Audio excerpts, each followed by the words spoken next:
all want to make money by doing something we love. If you could turn your hobby into your job, you'd never work a day in your life, right? Welcome to Hobby Hustle, the ultimate podcast where collecting passion and business collide. Now, here's your host, Zach Nygett. Welcome, everybody, to episode 31 of Hobby Hustle. I'm your host, Zach Nygett, and thank you for taking time to spend with us. If this is your first time tuning in, welcome to the show. No matter if you're a new member of the community or you've been listening for a bit, please be sure to like, subscribe, rate us, and of course, share with your friends. Also, if you're watching on YouTube, please feel free to leave a comment to share any thoughts or suggestions you have. I greatly appreciate your support, and I hope you enjoy today's show. Today's guest has been a lifelong collector with a passion for cards and autographs. Started in high school and has grown into a thriving career as a professional content creator. Whether he's cheering for the Kings or showing his slightly unhealthy love for Aaron Rodgers, it's his deep connection to sports that has driven this incredible journey. He's built a career focused on educating collectors by sharing personal stories, industry insight, card show vlogs, and card shop tours. Along the way, he's worked with professional athletes and partnered with some of the biggest names in the collectible space, including Fanatics and eBay. You'll find him at trading card shows across the nation and on social media platforms as Mojo Sports. I'm honored to welcome a friend, passionate collector, and entrepreneur, Jay Mojo Sports, to the show. Jay, my guy, how are you? What up, bro? Glad to be here, It's man. good to see you, dude. I know we just saw each other in Atlanta for Culture Collision, but it's always a pleasure to get to chat with you, man. Dude, always, bro. It was great to see you. Yeah, that show was popping, dude. I mean, there was some great foot traffic and really good energy in the room. I'm just sort of curious, like, what are your thoughts on where that's going to go for the rest of the year with the hobby in 2025? Yeah, man, I got to give it up to Prism God Raphael. He did a great job, and his wife, Prism Goddess. They did a great job putting on a show in Atlanta. There really just hasn't been a show out there, and he's been kind of holding it down. And I thought this was such a, well done show. There was a lot of foot traffic, and we love coming out to that community because that community isn't just Atlanta, it's Tennessee, Kentucky. Like, we get to see people we don't usually see because they can't make it out to California. So I think it's a special show, and I thought this weekend was amazing. Saturday was unbelievable at the show. Yeah, I agree. Yeah, I mean, Saturday especially was a packed house for sure. And, as you said, like, Joyce and Raf are doing an amazing job along with the rest of their team just on trying to innovate in the space too. I mean, they had that 3-on-3 basketball tournament, at the show. There's the Card Star game that they've done for multiple years. He had an amazing kids sort of event and experience, where they got coloring books and got to make their own art cards and artists were judging them. So big shout out to that whole team. It's always a great time. And like you said, it's always good to see faces in that whole Southeast region for sure. Killer, man. Well, hey, so I like to start out with all my guests. I know, you've been in front of a camera for a really long time, but can you sort of take us back to the beginning and tell us a little bit about some of your early memories collecting? Yeah, I mean, my first experience in the hobby, like real experience, was in 2011. There was the Bowman chase, and there was this kid named Bryce Harper, and my mom took me to Target after football practice, and I got to open 2011 Bowman, and I hit the Bryce Harper Bowman rookie card, and that was a big deal because I was in high school, and Bryce Harper was a high school top phenom, and I don't know, I just got hooked ever since then. And then I would go to the card shop, and I'd work at my dad's donut shop so I could buy cards, and it was just so fun to like collect. And back in those days, you could buy a Kobe Bryant autograph for $80. Like, that's insane now.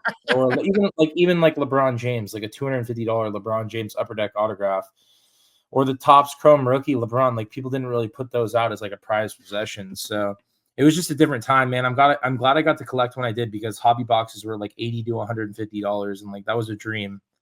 Yeah, it seemed like a lot though when I was a kid. Now I look at it, I'm like, man, I would take that all day. Well, it was a lot when you were a kid, man. I mean, and I am even older than you are by, I think, a decade or so.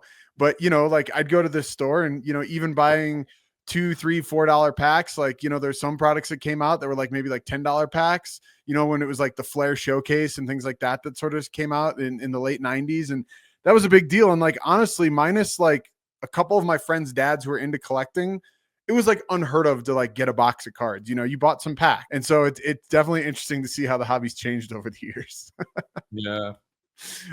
That's cool, man. So, I know that you have a really special PC with DeMarcus Cousins. I know you're into autographs. Can you maybe tell the audience a little bit about some of what makes up that PC?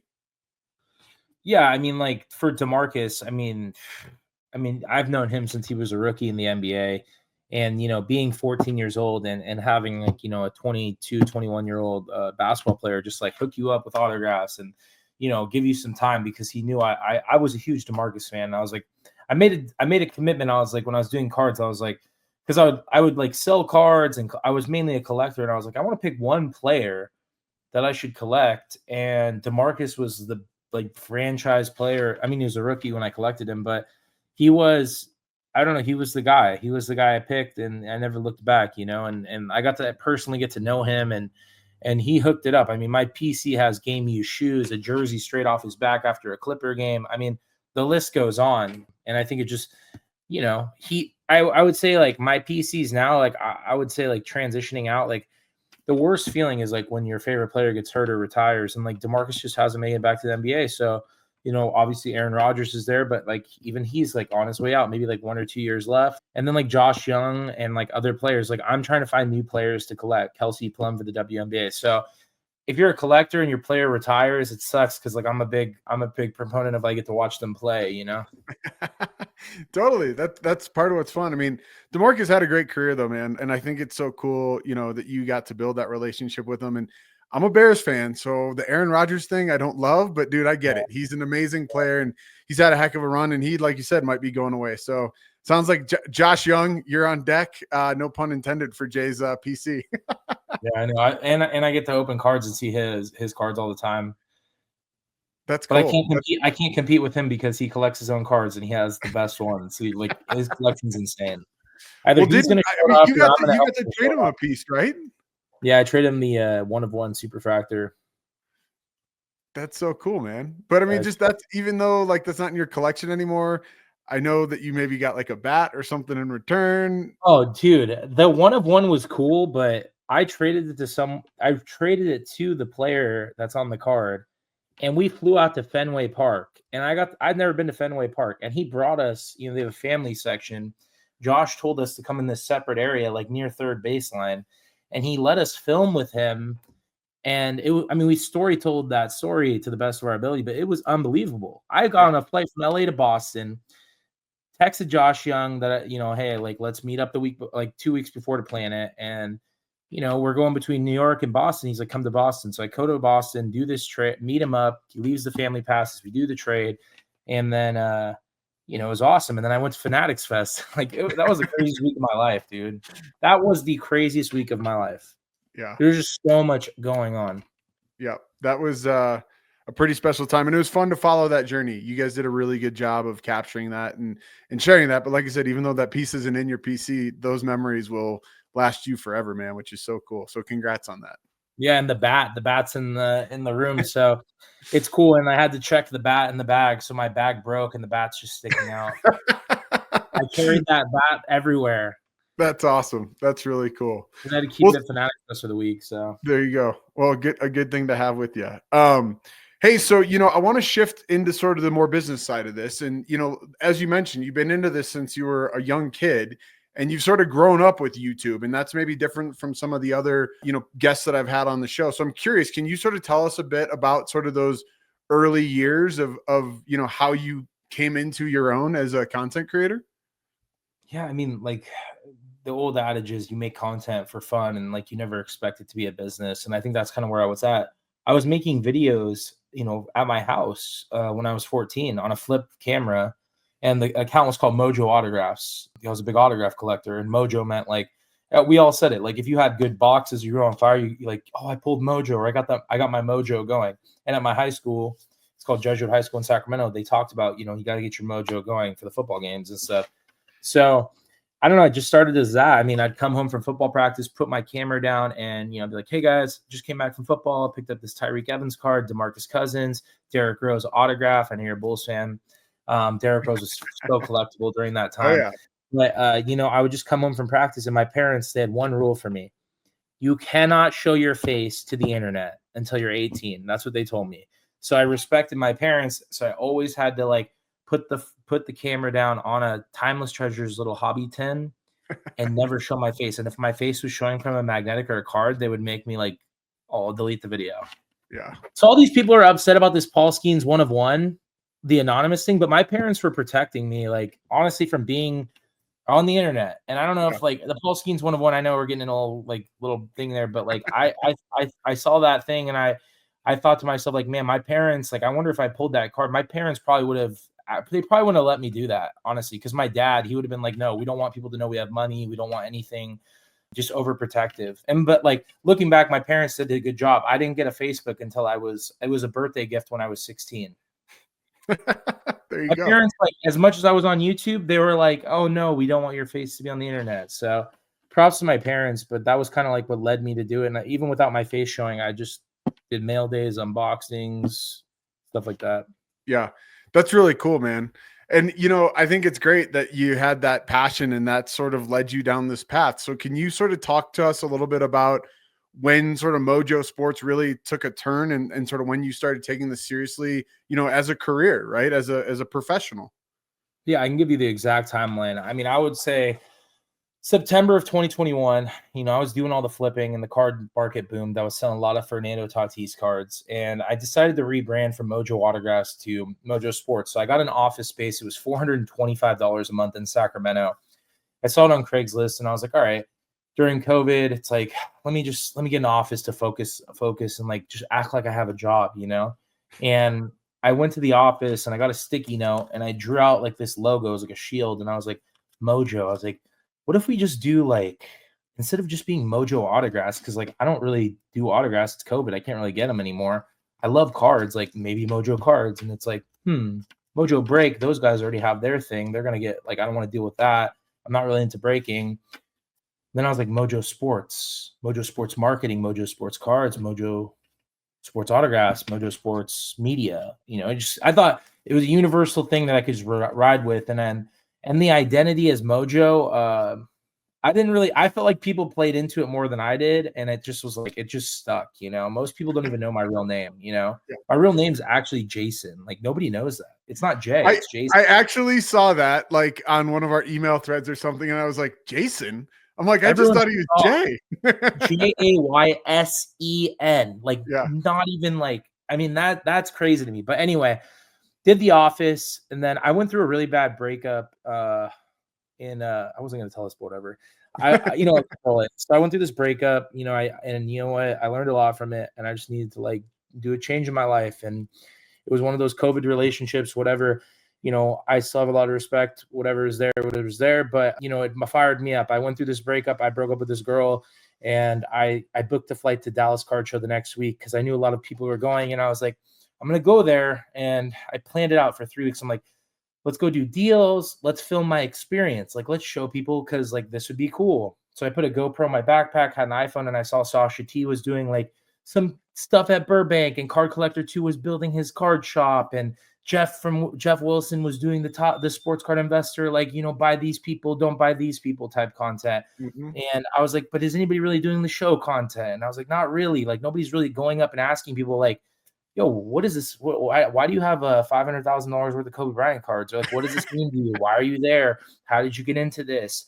Like, what do you think of this? And like in the 90s, they never recorded anything. So my vision was, let's record the biggest boom that's ever happened, because this hobby has grown to an unbelievable.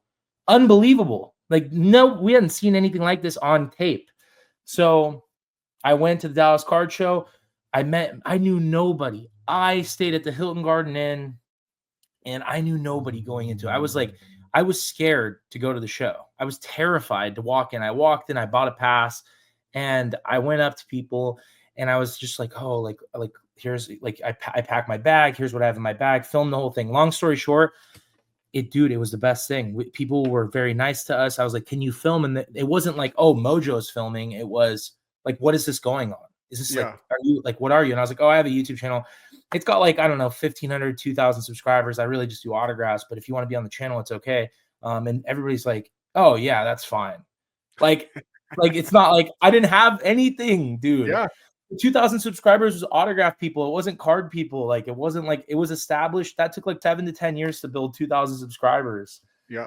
And I wasn't even consistent on there. It was like 2-minute videos. Now it's like a whole friggin' process. But I finished the show. I found out base rookie cards are worth nothing. I was like, I had an epiphany. I'm like, all right, I'm gonna sell all this base stuff. Like everyone's talking it up because they just want to get rid of it and they want to buy Kobe autographs and they want to buy LeBron autographs. I'm like, I picked it up in 5 minutes. Like everyone was like, oh, I sold my Giannis rookie for $3,500, which got me into the Business Insider article. And then Wall Street Journal called and I took the Business Insider and they wrote the article about that because I flipped the card. I had it in my parents', thing. That didn't bring me any, like, that was like after my career had kind of established. But I go home, I edit this video, I go to sleep, I put it up, and I go and I remember clicking refresh on YouTube and I saw 50,000 views.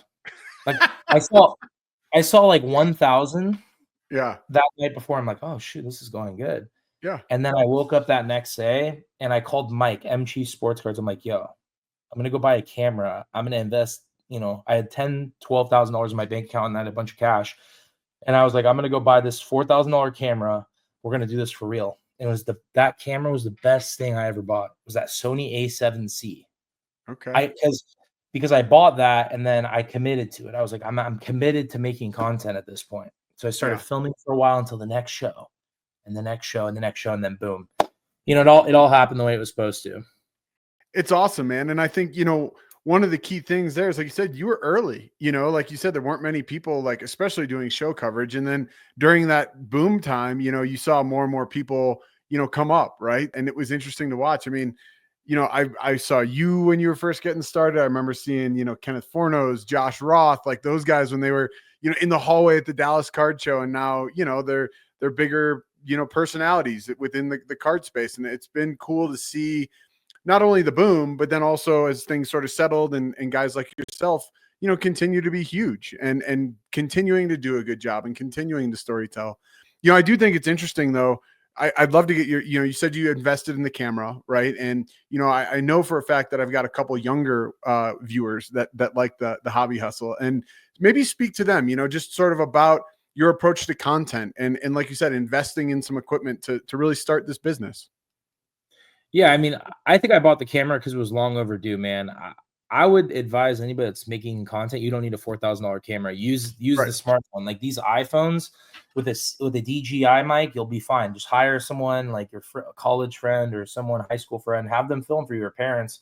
You be mic'd up and like just tell a story, man. I mean, this is what I learned from Lootbox TV, Gin and Juice. They taught me how to make a YouTube video on my second trip to Dallas. I'll never forget it. They told me, they're like, you can make a YouTube video the easiest way. You just need to think about 3 things. Intro is what the video is about. Middle's the content. The end, you're going to wrap up what you're talking about. So if I want to make a video about this Kaboom stand, hey guys, I picked this Kaboom stand up. It's an amazing pickup. We're out here in Dallas, and I'm going to show you guys what the deal looked like. The middle is the deal, and the end is, hey, I actually ended up moving this Kaboom stand into this PSA slab. And now let's see what happens next. Next? And then they want to watch the next video. And like that's the momentum of a video, is just introduction of what it is, middle, and then. Because I think we get tied up into all these like top 10 videos, this, that. Like I need to spend a spending spree, and I need to do this. Even this weekend in Atlanta, I told Breezy, I'm like, as long as we figure out an intro, like the middle will figure itself out. Like 2 videos from Atlanta figured themselves out just based off the deal. Like I didn't really have like a plot, You saw us hustling though. One of the plots was, what's your worst sports card investment in your case? I did get to see you film some of that. Yeah, it's like some people don't want to talk about it. It was kind of hard to film. Yeah. But you know what though? I think, Jay, you just opened up a little bit earlier, and talked about going through a breakup. You're shooting content that's talking about, your worst, not your best, your worst loss. And I think those are really important, right? And I think it's important, as content creators, as people in the hobby, and just as genuine people, right? That you share the wins and the losses with your audience. And I know that, you've done some tough videos on your channel, man, where you really sort of take a step back and open up like that. And I think that's part of what makes you good is being authentic. But I think, like you said, being willing to do the lows and the highs makes it important. I think so, man. I mean, like the biggest video eye opener for me was when I took like 40 plus days off of cards and content, and it rejuvenated me, man. Like nobody got to us. It wasn't like that. It was just, I was just burnt out, and sometimes you got to take a break to appreciate what you have. Yeah. Maybe talk about that real quick though, is the grind, right? I don't think people realize that, when you're full on doing a card show circuit, right? Where you're there to not only make content, but you're also hustling to make deals, to buy, sell, trade. there's a lot of travel involved. Like, talk to us just sort of about like what that lifestyle is and what your schedule ends up looking like, you know, if you have back-to-back weeks of shows. Yeah, I mean, I'm on a 4-week card show bender coming up. I mean, I told you we were in Dallas. I mean, I could break it down for you. I was in Dallas, literally Dallas the 16th through the 18th of January. I just came back from Atlanta from the 23rd to the 25th of January. I'm going to Houston in 48 hours for that weekend, and then I'm going straight to the Super Bowl for New Orleans. I'm going to 4 straight card-related activities. That's 4 weeks on the road. And that's a lot, you know, and I think a lot of people the thing is, it's a grind, but it's also like it gets expensive. Like, I mean, I'll break it down for you. I'm gonna spend $400 to $600 on a flight to Dallas. I'm gonna pay $500 for the table. There's $1,100. I'm gonna pay $600 to $700 to stay at the hotel. That's $1,800 $2K. And that's before your food. And I'm gonna go to a steakhouse and overspend $200. I go to the steakhouse if we do good on deals. Yeah. If we do good on Thursday, Friday, I'm going to the steakhouse Friday, Saturday with the crew. Yeah. Otherwise, you're going to King Supers across the street for the ramen. Even the cameras are eating Chipotle. No. Yeah. You get my point. It's like, I don't think that's something people talk about. And I'm going to talk about it way more in the videos. I'm spending $2,200. Oh my God. And I'm paying the camera guys between $200 and $500 per day. Yep. That's 3 days of that. I'm spending almost $3,000, which is, to be real with you, a month of almost YouTube content for me. Mm-hmm. On like a bad time too. It's like, dude, it's not cheap. Like, I think a lot of people just think like, oh my God, these guys get free travel and this and that. Like, it's not like that. That's why I literally voiced, I was like, I need to work with more shows because I think we bring a presence to shows. And if shows want to cover our stay and help us out, like that will help. But that's not the case in every city. In Dallas, for example, it's one of my favorite shows. I literally booked Dallas for the next 4 years. That guy, Kyle Robertson, puts on a consistent show that I will always go to. Yep.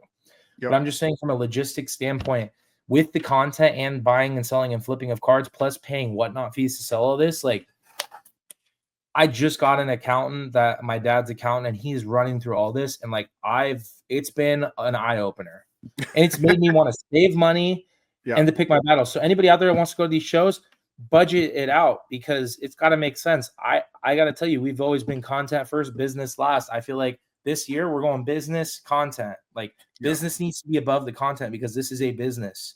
Yeah, we can't just film videos and travel everywhere and blow through $50,000 to $75,000 worth of money in 6 months. And I'm being transparent about it. It's just a lot. Yeah, it was a lot. It was a lot of work, dude. And then sponsorships, getting sponsorships, Mantle, whatnot, PSA, CGC. All the sponsors out there, thank God for them, because they've helped us become successful by allowing me to offset some of these costs. Yep. I don't think I could do this without the content. There's no way. Yeah. No, for sure. And I mean, I'm curious to dive a little bit more into that sponsorship piece, right? Because like you said, like, this is a really expensive venture because you're traveling, because you especially are bringing camera people with you, you know, and you're going to a lot of these bigger shows too, right? Like, you're not just hanging out in California and driving to everything. You're flying. And like you said, that means that's hotels, and that's, you know, higher food costs, things like that. But with the sponsorships, you know, you've worked with some huge names. I'm curious, like, how do you approach that? You know, sort of what's some of your strategies as far as who you partner with and how those come about? Yeah, I mean, for me, I provide value. Like, we are valuable to shows, to people in the space. Like, we have a great community. The thing is, I don't partner with brands that I don't think my community would support, you know? And that's just where I'm at with it. And like, when I go to these brands, I'm able to pitch our value to them, and they're the one to buy in or not. And some of them have come in and they didn't have a game plan themselves, so it was kind of a little bit washy. And some of them ended up consulting them, you know, which I'm cool with, because I've been in the hobby for a long time, you know. So there's two sides of the coin. You know, when I'm partnering with a brand, I'm also helping that company. They're banking on me, so I'm banking on that company. You know, and we talk about Mantle, you know, Mantle, that you've worked with them. I love those guys. Yeah. Collectors, a space for like the Reddit of sports cards, for a community to come in, a buy, sell, trade space, which we're coming up with. Like, I feel like I'm more invested in Mantle than I have been with a lot of companies, just because I want to see them grow and be successful, and I believe in the product. But I want my audience to believe in the product. If it's something that I just don't believe in, the selling out thing, I don't think we've done that. Yeah. So no, I'm with you. I'm like, I have to I have to pitch my value and I have to equate values and time into that. And I think a lot of them, it took me a long time to like come up with the pitch package and figure out what will work. And I used to like just kind of freeball it. And I don't do that anymore. I come at these companies with, hey, this is like what I've done for the last year. Here's who's watching our videos. And here's what I hope the long-term vision is after this time. Yep. Yeah. And I think it's great perspective, that you sort of, stay true to your brand, which is you, right? But that you're working with companies that you believe in. And I'll give a huge shout out to, Evan, Q, the whole team over there at Mantle. They're doing an awesome job. I love those guys, and I agree with you. They're building a really cool product, and I'm excited to see some of the new features that they're rolling out. But if you haven't, shameless plug, go check out Mantle, onmantle.com, and you can find them on social at onmantle. So yeah, Jay and I are both big believers. That's interesting. So obviously you said there's sponsorships, right, that help offset costs. Another thing that you brought up is that, you are buy, selling, trading, and you've started to do more live selling. Can you talk to us a little bit about how that plays into your business and sort of what that experience has been like? Yeah, man. Look, I've been about Whatnot since the beginning. I mean, I remember when Whatnot came to me and there's these two kids from college looking kids, and they told me about some live stream selling app. And I first told them, I was like, no, I'm not interested in that. I know how to sell cards. Yeah. They approached me after, they raised a bunch of money and they started selling it. I was one of the first like 50 to 100 sellers on there. Like, I'm proud of that. Like, to me, when I've been working with Whatnot, I feel like a veteran in the NBA. Like, I feel like Jamal Crawford to them. I'm not really their star. I'm not like Card Collector 2. I probably don't bring them as much revenue as I wish, but I'm this guy that is good for PR, and I've been in the hobby a long time. And I think like with them, we've built toward higher goals. And, for me, being able to have a platform where I can literally, I really don't want to use this card to my right because it's just not my card.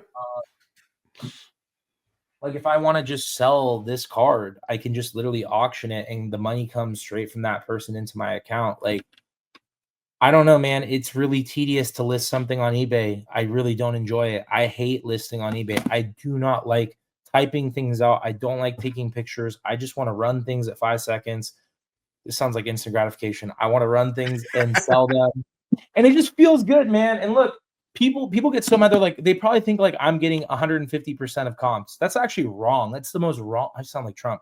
That is the most wrong thing people have ever said.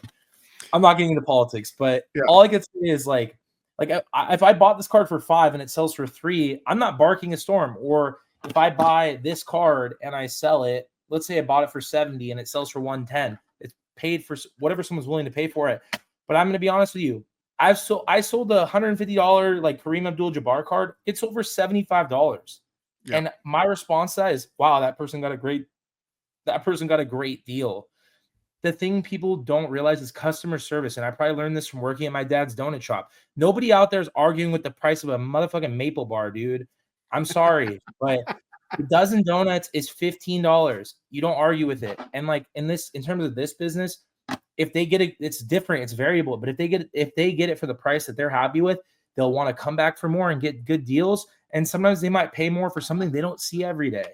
Yeah. And like that's the difference, And I believe in the live selling platform. It helps us to travel to shows. I remember, I'm not going to say specifically, but I went to this one show. We spent $7,000 and we flipped it into 13.5K. Wow. I was convinced that this is a good model, but it's got to be done right. Money in, money out. If I spent 7K, 13 came in, how much profit? I'm not paying, you know what I mean? Like taxes coming to this thing, like it's not a right? Like a real business. You cannot mess around with it. So many people are so terrible at inventory management, and a lot of these card shops, I'm telling you, they got to figure that. A lot of these card shops we go to, they do not have it right. I'm going off a soapbox, but like, you know what?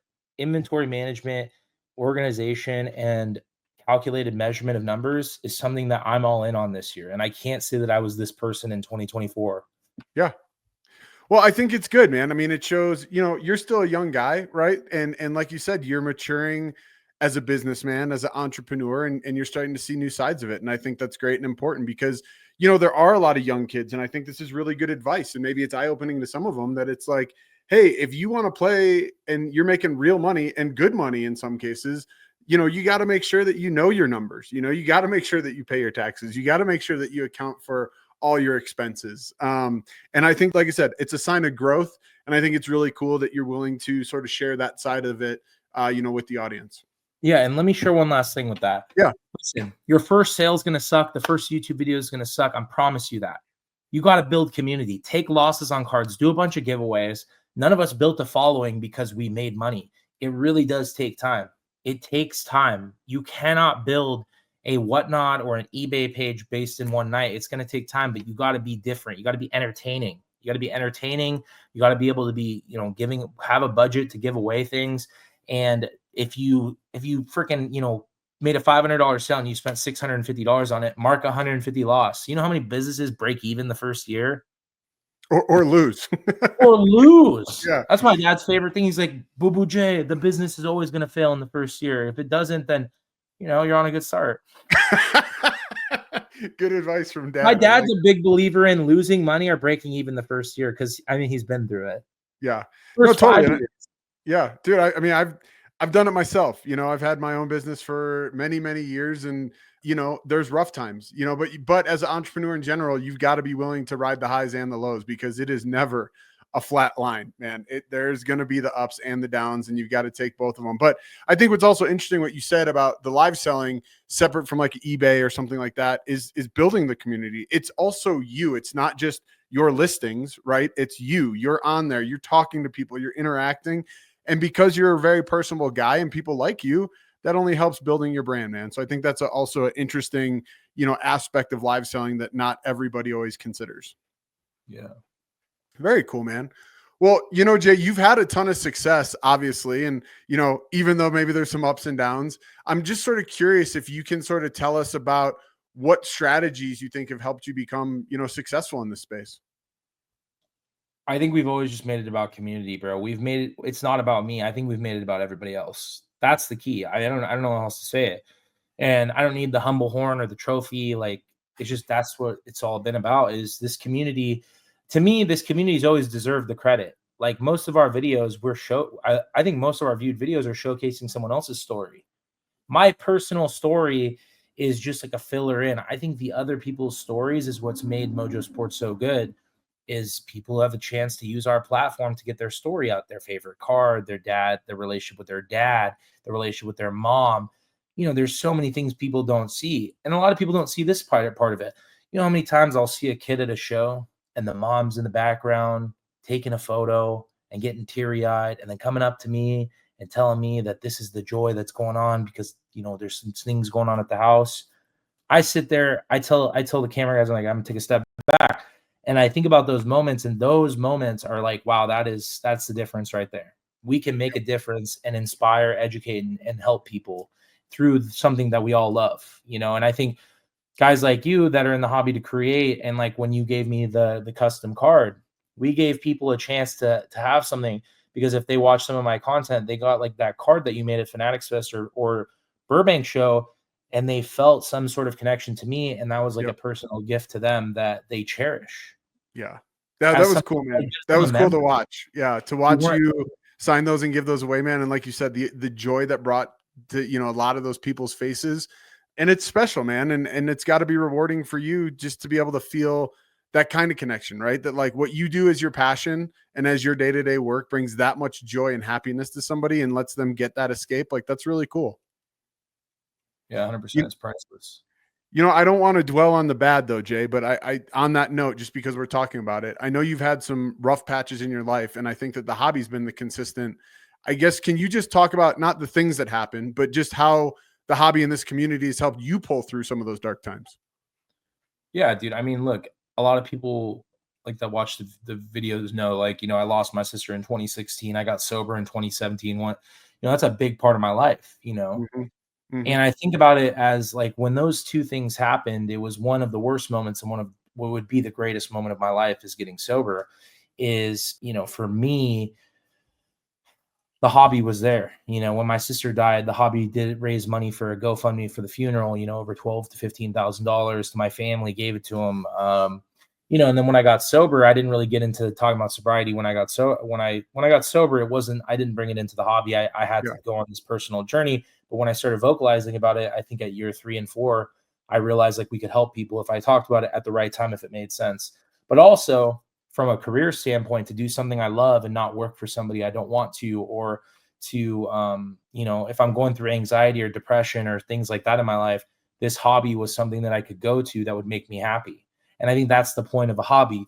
We can get caught up in the flipping and the investing, which is cool. It's a part of the business, but the hobby side of it is, hey, I can go to the card shop for an hour and kick back, or hey, I can go to the Dallas Card Show for the weekend and kind of get away. And then when I go to my wife and kids, or if I go to my husband and kids, they get the best version of me because I'm doing something I love as a hobby.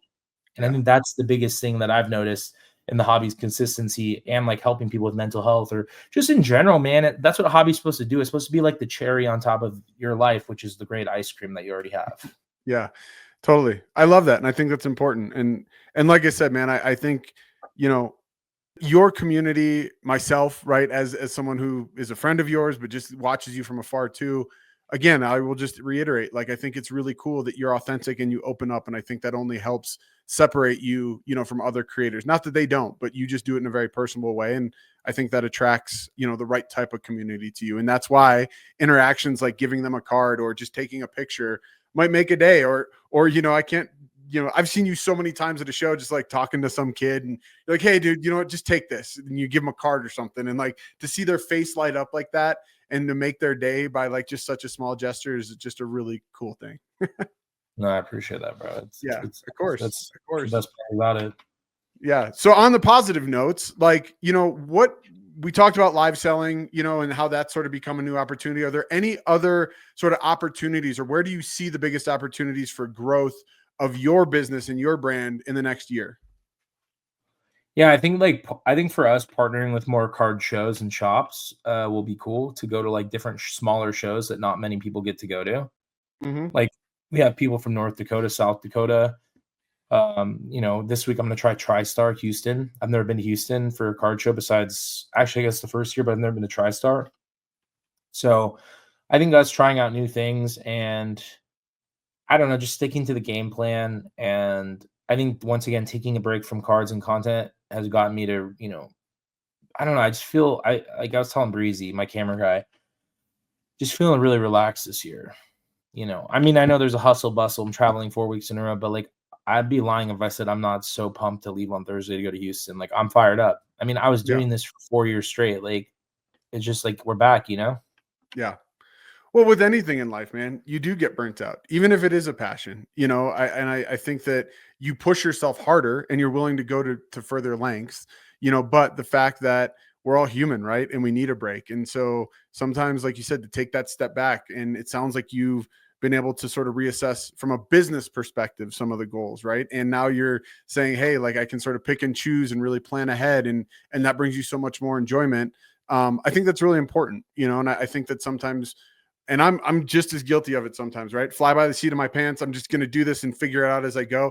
And there's nothing wrong with that. But once you reach a certain level, having a plan does definitely become pretty important. Yeah, I agree with that 100%. Yeah, that's awesome. So, hey, obviously we talked about some highs. We talked about some lows. Your journey from when you started to where you are today is pretty remarkable. I want you to sort of just take a minute and reflect on sort of what's been your favorite aspect of this journey so far.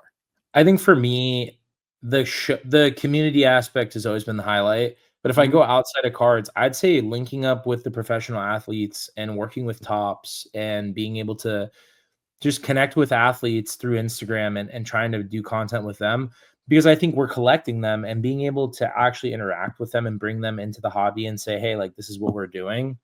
I think that's been the highlight for me, just getting to be in the professional world, because I applied to over 100 professional teams for a job from ages 15, starting as an internship level, up until I was about 23 years old, 24. Wow. Actually 25. So for 10 years, I tried to work in professional sports, and none of those, I never got a response from any of them. And it was from like work in sports or something. And in my mind, it's like, I've been so connected with the NFL and the NBA and the MLB as a direct result of sports cards. So it's like, I don't know, man, something I love so much has led me to the craziest experiences of my life. Yeah. And I'll give you one of my favorite memories. It was, with Arena Club, taking an Uber to Yankee Stadium that morning and doing an interview with Derek Jeter in the Yankees front office. Wow. And That's pretty epic. I'm saying, like, and I think when I was like right after I did it, I walked around the Yankees front office and I looked around and I just thought like, wow, this is like I would dream about something like this. Yeah.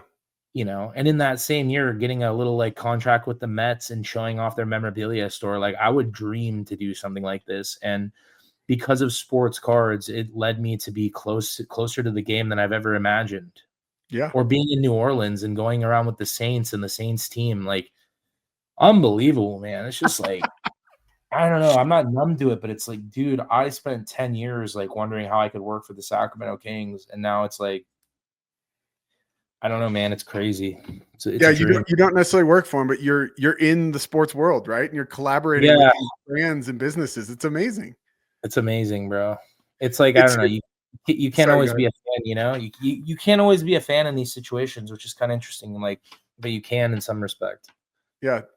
Well, it's cool to be able to take that step back. I had Mama Break, Stephanie Garcia, on earlier, in the podcast series. And she was like, man, she's like, if you asked, 8-year-old Stephanie what I'd be doing, and I told her what I'd be doing, like her mind would just be blown. And I think it's cool because you're in the same boat, dude. And I'm 100%. like, I'm just so happy and stoked for you, right? Like, that's just so cool, Jay. No, I appreciate it, man. That's crazy. Yeah. And so I guess the other thing that brings up, you said you've got to interact with all these professional athletes, but another thing that we've talked about is like, you get to travel, whether or not it's business travel and there's expenses, but like you're getting to see the world too, doing something you love. Like maybe just talk about that quickly. Yeah, I think going to Japan was unbelievable, getting to see like true collectors in Japan, and going to England where the hobby's not as big. Like in that respect, I'm having to teach the hobby to people. That was new for me. I haven't done that in years. Yeah. I think that was a big part of it, is going international with the hobby. And that's something like I definitely want to see us doing more, as this year goes on. I think it's a big part of it, is going international and branching out the hobby. Yeah, I was gonna say, like, what sort of opportunities did you see in Japan and England? And obviously, there's a ton of other international shows that are popping up. I know there's a Paris show, there's a Dubai show, there's a Macau show. Like, it's becoming bigger and bigger. Like every day, it feels like. Yeah, I mean, I just think like I'm not necessarily tied down to America, but if I had a chance to get an opportunity to go to England and like help them grow the hobby out there, I would. And I think I could do a really good job of that, because it's just there's so many new people, but we could educate and get them involved in the hobby. I think there's just so many opportunities there. Yeah, that's cool. And for some of our listeners who I've spoken with, who might not be as well versed on the hobby, I'm curious, when you say you're out there educating people on the hobby, can you talk to us about some of those conversations and some of the things that you're trying to help teach, if you will? I think for me, it's the questions. Like, I think they have a lot of questions with it, and I try to provide answers if I have them. You know what I mean? Yeah. But I think like it starts at a base level. It's like, here's what people are buying. Here's their rookie cards. Here's what their autograph cards are, that you could send them to grading. Here's how to protect them. Here's what to open. It's like basic stuff that like, if you're at a Dallas show, like nobody's like, I remember being at, what a good example is I was at VCon, Gary V's whole thing. And I told my camera guy, Billy, at the time, he's in LA. I was outsourcing him. I'm like, bro, I'm exhausted from explaining this, but I'm also kind of fired up, because these people were collecting like, I don't know, NFTs or VFriends or whatever they were doing, which I think is cool. Yeah. But we were teaching them sports cards, and they're like, well, what comes in the box? Like, what is this? What's a top loader? What's a sleeve? Where do I send these to grading? Do you have a card shop? Is it worth, what's a break? And like, just going down the laundry list and just like explaining it to people, Yeah. It was very interesting. Yeah, no, it's cool. But, again, not to continue to just, toot your horn, Jay, but, you're a personable guy. You're very friendly. You're very nice. You're kind with your time. And I think that rubs off. And so, to be able to have those first interactions for people who are learning it, and to be with someone like yourself who's willing to give them the time to say, hey, like, no questions stupid, I'll answer whatever you want. Like, that's going to leave a lasting impression. And that's part of the reason why I think you're a really great ambassador for the hobby, man. No, I appreciate that, man. Yeah. Of course. So, hey, I want to be respectful of your time. This has been a really awesome conversation. But before I let you go, I like to ask, every one of my guests, if you could give, either that young collector or aspiring entrepreneur sort of a golden piece of advice, what would that be? Is it in cards or outside of cards? Anything you want, man. or maybe one of each. I would say in cards, my piece of advice would be to collect what you love. Find a player or a team, whether they're from your hometown or your favorite team, or you met them, or you know their uncle, or they're related to you. Collect that player or team and just don't worry about the price. That's that piece of advice. And then as a business, I would say you got to do what you love. If you do what you love, I mean, Kobe and Michael Jordan were great at this. You know, if you're passionate about something, you'll go to the end of the earth to master it. And Jordan was so good about talking about that. And I think, like, if you're really passionate about, you know, sports cards, you'll do it. And I think Jordan at Kobe's funeral talked about, if you're passionate about ice cream, you'll go to the end of the earth to eat the ice cream. He said this at Kobe's funeral, if you listen to it. And it's important because if you're passionate, it'll radiate toward the people you're really trying to sell something to. And people buy into that. People will buy into that passion. And if they're passionate about it, you got a lifelong relationship there. It's not necessarily business. It goes beyond the cards. Because at the end of the day, if you're doing cards and you love it, these cards are the vehicle that will bring you to actually do what you love and to bring people together, which as a business owner or as an entrepreneur, what more could you ask for? Yep. Yeah. I love that, man. It's so important. And I think, you know, I've talked about this on this podcast numerous times, but following your passion and being able to work hard. If you put those two things together, special things will happen. And I think it's happened in your case and you know, with many other guests that have been on here, but great advice. I really love that. So, hey, shameless plug. Obviously, people have, you know, if they're watching, they've seen the banner that I put up. But for those who are listening, can you let people know where they can find you? Yeah, you guys can follow me on Instagram, Mojo Sports LLC. Follow us on YouTube, Mojo Sports. Also on our Whatnot, we're on Mojo Sports. We have consignees going live. I go live once a week. We're on there every single week. And if you want to find me on Mantle, go download that Mantle app. Check us out, Mojo Sports. Zach's on there as well. It's a great time, great vibe, and we're trying to grow that community. Yep. Awesome, Jay. Well, hey, this has been an awesome conversation, and you truly have been an inspiration to so many, and I think you have an incredible story. So I just want to thank you for taking the time to talk, you know, with me, with the audience. And I'm excited to see what you got in store for this year ahead, Jay. I know I'll see you at the West Coast Card Show. And I just appreciate you taking the time. So thank you so much for coming on the Hobby Hustle. Dude, thank you, man. All right. We'll talk soon, Jay. Be well. Yep. Everyone out there watching, thank you for your time. I hope that you learned something new or found some inspiration. And if you enjoyed the show, please be sure to like, follow, subscribe, and of course, share with your friends. And remember, keep collecting, keep hustling, and we'll see you next week on Hobby Hustle, where collecting passion and business collide. Thanks so much. Hobby Hustle is brought to you by Collector Creative. If you're a collectible brand or company looking for help with marketing, branding, design, or development, head over to collectorcreative.com and drop Zach a line. We'll be back next week. In the meantime, connect with us on Instagram, TikTok, and YouTube at collector_creative. And be sure to like and subscribe so you never miss an episode. We'll see you next time on Hobby Hustle, where collecting passion and business collide.